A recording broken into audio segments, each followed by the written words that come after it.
ॐ ब्रह्मा मुरारिस्त्रिपुरान्तकारी भानुशशि भूमिसुतो बुधश्च गुरुश्च शुक्रः शनिराहुकेतु सर्वे ग्रहाः शान्तिकराः भवन्तु।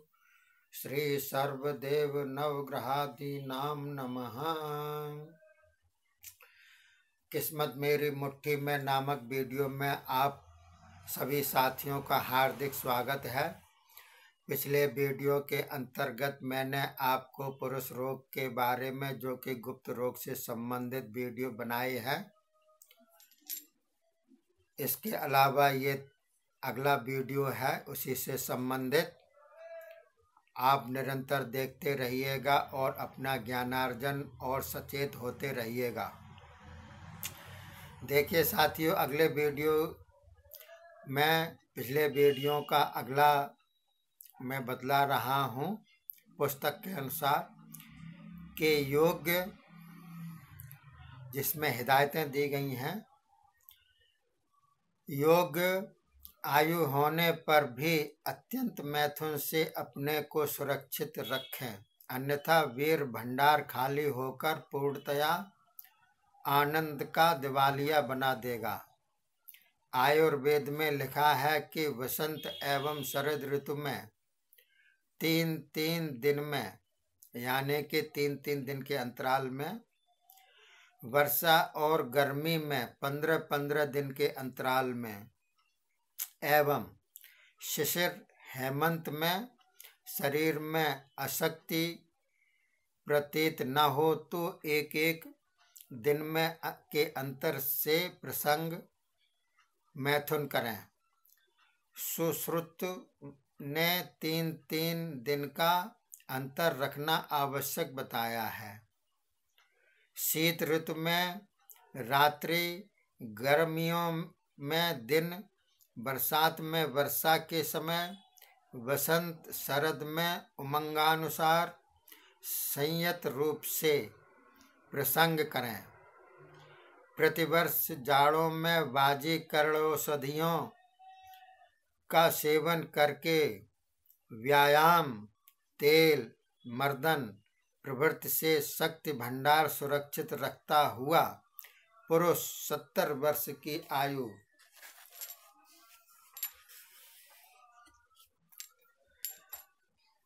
हो जाने तक पुष्ट वीर रहकर संतान पैदा कर सकता है।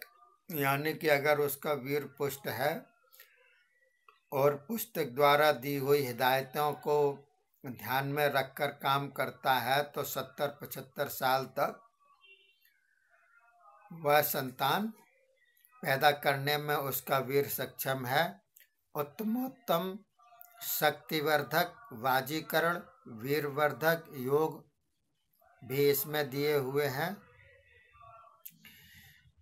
इसके अलावा एक रात में एक बार ही प्रसंग करें। अधिक तादाद में वीर में खून ला सकता है। इसके अतिरिक्त क्षय, शोथ, पीलिया, रक्ताल्पता, दुर्बलता, स्मरण शक्ति की कमी आदि भयंकर रोग घेरा डाल सकता है। प्रसंग का पूर्णानंद निज पत्नी में ही है। पत्नी को योग बनाकर सहयोग देते हुए वह आनंद प्राप्त कर सकता है, जो धन बल समाप्त करके भी अन्यत्र पर स्त्री या वेश्याएं प्राप्त नहीं करा सकती। जो पुरुष अपनी स्त्री को योग्य काम कुशल बनाकर संतुष्ट रहता है, वह उसका वहीं पर स्वर्ग है। कामियों को जाड़े में धातुवर्धक पौष्टिक बाजीकरण पदार्थ अवश्य लेने चाहिए। प्रकृति के अनुसार रोज प्रातः चंदनादि लेप तेल या नारायण तेल मलें। पुष्टिवर्धक पदार्थ खाकर दिन में 2 घंटे विश्राम की नींद लें। यदि प्रसंग में वीर बहुत थोड़ा एवं देर से निकले एवं इंद्रिय दुबली सूखी सी दिखे तो समझ लो कि वीर की कमी है। तब रोग का योग्य गर्म या सर्द कारण समझकर चिकित्सा करें। मैथुनोत्तर कमजोरी प्रतीत न हो उसका ध्यान रखें। यदि हृदय में दाह, सुस्ती, श्वासाधिक्य, देर से वीर निकलना आदि हो तो प्रसंग छोड़ दो। तब गोदुग्ध या भेड़ दुग्ध पियो, यानी कि दूध पियो गाय का या भेड़ का। बादाम या मलाई का हलवा खाओ। पुष्ट हो जाने पर ही प्रसंग करो, यानी कि पहले शरीर में बल हो तभी ये सारे काम अच्छे लगते हैं। इसके अलावा अधिक प्रसंग से नेत्र कमजोर होने लगें तो सिर पर तेल मलो, त्रिफला, घी, शक्कर चाटो, आँखों में गुलाब जल डालो, यानी कि त्रिफला में घी और शक्कर मिला करके चाटना चाहिए। प्रसंग के बाद शीतल जल से स्नान, शीतल जल से इंद्रिय धोना वर्जित है। इससे बल नष्ट होकर नपुंसकता आती है। मैथुन के तत्काल बाद हवा में जाने से जुकाम, सिरदर्द आदि हो जाते हैं। इसके अलावा मैथुनोत्तर घर की मोरी पर पेशाब शीघ्र ही कर लें। इसके अलावा बुढ़ापे में शादी कर ली है तो हमेशा गर्म पानी से नहाएं, बार बार स्नान ना करें, अन्यथा इंद्रिय शिथिल होती जाएगी। अगला, ठंडे पानी के छींटे मारने से इंद्रिय चर्म सिकुड़ने लगे तो तिले लेप से लाभ करें।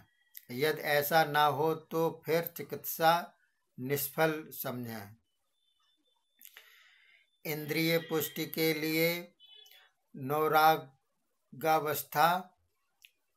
निरोगावस्था में भी निम्नलिखित योगों में से कोई भी योग अंडकोश एवं इंद्रिय की मालिश के लिए काम में लें। कूट का तेल, नरगिस का तेल, केसर मिला तेल, कस्तूरी केसर मिला तेल या सरसों का तेल या बादाम रोगन, ये लेकर के इंद्रिय की मालिश करें। इसके अलावा वीर में गर्मी होने के कारण शीघ्र स्खलन हो जाता हो तो पुरुष अपने लिंग पर सफेद चंदन, कपूर, सुगंध वाला एक एक मासे लेकर पानी में बारीक घिसकर लेप कर लें और यही लेप स्त्री भी अपनी योनि में कर ले। 10-15 मिनट बाद दोनों लेप पोंछकर प्रसंग करें। इसके अलावा यदि शीघ्र स्खलन का कारण सर्दी हो तो दोनों कबाब, चीनी एवं असली अकरकरा का लेप कर लें, पुनः पोंछकर प्रसंग करें। जिस रात प्रसंग करना हो उस शाम को अल्पाहार करें, फिर मिश्री मिला दूध पिएं। बाद में एक पहर रात बीत जाने पर समागम करें। इसके अलावा मैथुन के अयोग्य पुरुष अत्यंत भोजन किया हुआ,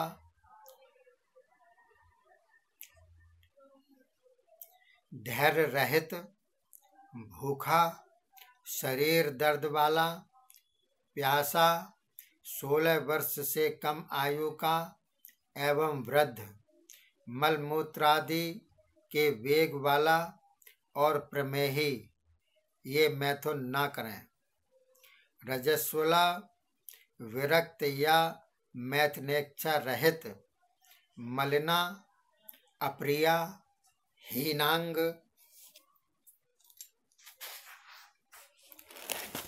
गर्भिणी, द्वेष करने वाली, योनि रोग युक्त, प्रद्रो प्रदोष दंश सुजाक पीड़ित योनि पर बड़े बड़े बाल वाली स्त्री से समागम न करें। महिलाओं में प्रायः बड़े स्तन वालियों की काम शक्ति प्रबल होती है। नुकीले बैठे चिपके पिचके स्तनों वाली की काम शक्ति कमजोर होती है। इसके अलावा स्त्री में गंध कामोत्पादक होती है। वर्तमान चिकित्सक गुलाब, मुस्क, केवड़ा के फूल या अन्य सुगंध व्यवहार कामेच्छा के जागरणार्थ करते हैं। इसके अतियोग से मस्ती हो जाती है। इसके अलावा देखिए, गर्भाधान के लिए पुष्टवीर एवं संभोग विज्ञान जरूरी है। स्त्री बाईं ओर और पुरुष दाहिनी ओर लेटे। ये संभोग के विज्ञान में बतलाया है। आगे क्या बतलाते हैं? जब स्त्री का बायां स्वर एवं पुरुष का दायां स्वर चले तब प्रसंगार्थ प्रस्तुत हों। परस्पर प्रेम बद्ध पति पत्नी सानंद स्खलित हों। स्त्री कमर के नीचे तकिया रखे। पुरुष स्खलन समय दक्षिण अंड को ऊपर करे। स्खलन के बाद 5 मिनट उसी हालत में रहे। स्त्री 1 मिनट बाद वीर्य को अपनी ओर खींचे। ऐसे 2-3 बार करे। बाद में पुरुष अलग हो जाए और स्त्री वैसी ही पड़ी रहे। 20 मिनट बाद उठे। कईयों का मत है कि स्त्री का स्खलित होना गर्भाधान के लिए आवश्यक है, किंतु ऐसी भी महिलाएं होती हैं कि जिनके 2-2 बच्चे हो गए किंतु वे कभी पूर्ण स्खलित नहीं हुई। अस्तु राजमार्ग स्खलित होना है, यानी कि पुरुष का स्खलित होना जरूरी है। इसके अलावा स्त्रियों में भग्नाशा महत्व शिशन तुल्य है। पुरुषों में स्तनों का विकास न होकर शिशन का हुआ है और स्त्रियों में लिंग का विकास न होकर स्तनों का हुआ है। यही अंतर है। काम विज्ञानी स्त्री में भग्नाशा को उंगली या अंगूठे या दोनों के सरल संयोग से उत्तेजित करके पत्नी को सरलता से द्रुत द्रावित कर सकते हैं। बिना दोनों के स्खलन के संभोग अपूर्ण है, मिथ्या है, विडंबना है। गर्भाधानार्थ सोमवार, गुरुवार एवं शुक्रवार उत्तम है। उसमें अष्टमी, 11 अमावस भी छोड़ दें। सोमवार के गर्भ से विद्वान, गंभीर, संतोषी संतान होगी। शुक्र की संतान बलवान, विद्वान, कवि होगी। मंगल में गर्भ की संतान क्षीण बल और अल्पायु होगी। रवि में उष्ण प्रकृति की संतान होगी। यानी कि इन दिनों में अगर आप समागम करते हैं और गर्भ ठहरता है तो ये गुण उनमें आ जाते हैं। इसके अलावा संभोग से 1 घंटे पहले यदि दालचीनी, अकरकरा, मुनक्का, सफ़ेद घोंघची 4-4 रत्ती पानी में पीस लिंग पर लेप कर लें और 25 मिनट बाद पोंछ लें तो इंद्रिय की नसें सतेज होकर फूल जाएंगी। इसके अलावा वीर होने पर भी कठिनता से निकलता हो तो दालचीनी, छोटी हर्र, बहेड़ा, आंवला, काली मिर्च, सौंठ, पीपल, सौंफ, गाजर के बीज, मंडूर भस्म, काली मूसली 1-1 तोला का बारीक कपड़छन चूर्ण कर लें। इसमें 10 तोला बादाम रोगन एवं 15 तोला मिश्री मिलाकर कांच या चीनी के अमृतवान में 2-3 माह रखकर 6 से 9 मासे रोज लें। 1 माह बाद प्रसंग करें, तब तक ब्रह्मचर्य से रहें। यानी इसमें औषधियाँ भी दी हुई हैं और इसमें आवश्यक हिदायतें भी दी हुई हैं। बहुत बढ़िया पुस्तक है। ये गुप्त रोगों से संबंधित है, जो कि शर्म के कारण ना तो कोई पूछ पाता है और ना किसी को ज्ञान होता है। विदेशों में तो इसका बाकायदा स्कूल में प्रवचन भी होता है, विषय भी बना रखा है, लेकिन हिंदुस्तान में ऐसा नहीं है, इसको गुप्त रखा गया है। इसके अलावा उष्णता के कारण शीघ्र वीर्यपात हो जाता हो तो प्रवाल पिष्टी मलाई मक्खन में चाटें। दूसरा, खसखस दाने रात में पानी में भिगो प्रातः पीस हलवा बनाकर खावें। इसके अलावा कुलफाके या काहू के बीजों का शरबत बनाकर पिएं या च्यवनप्राश खाएं। इसके अलावा बुरी आदतों से निर्बलता रहती हो तो बरियारी के बीज 1 तोला, मूसली 2 तोला, गोखरू 3 तोला का चूर्ण करके 3-3 मासे की मात्रा में प्रातः सायं दूध से 41 दिन प्रयोग करें। तब तक संयम रखें। या फिर दूसरा प्रयोग है, दोनों मूसली सफ़ेद बहमन 3-3 तोले का चूर्ण करें। ऊँटनी के फाड़े हुए दूध में घोंटकर मधु से गोली बना लें। साथ ही उत्तम ताज़ा कायफल भैंस के दूध में पीसकर इंद्रिय पर लगावें, गर्म जल से धोवें। इसके अलावा देखिए, संभोग के बाद यदि सिर दर्द, सुस्ती, मूत्रदाह, निर्बलता आदि हों तो लौकी के बीज, खीरे के बीज, कुल्फा, काहू सबको रात में पानी में भिगो दें। प्रातः सेक लें और शक्कर मिलाकर फाँक लें एवं दूध पिएं। प्रातः रोज तेल लगाकर स्नान करें और दूध पिएं।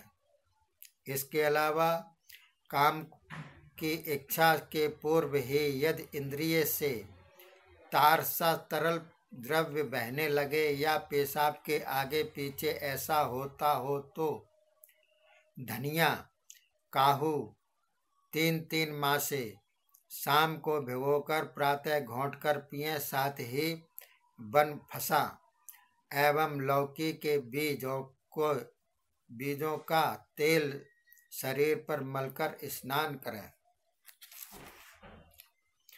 तो देखिए साथियों, इतना मैंने बतलाया है।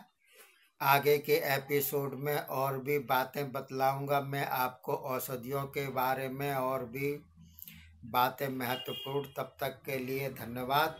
जय हिंद, जय भारत।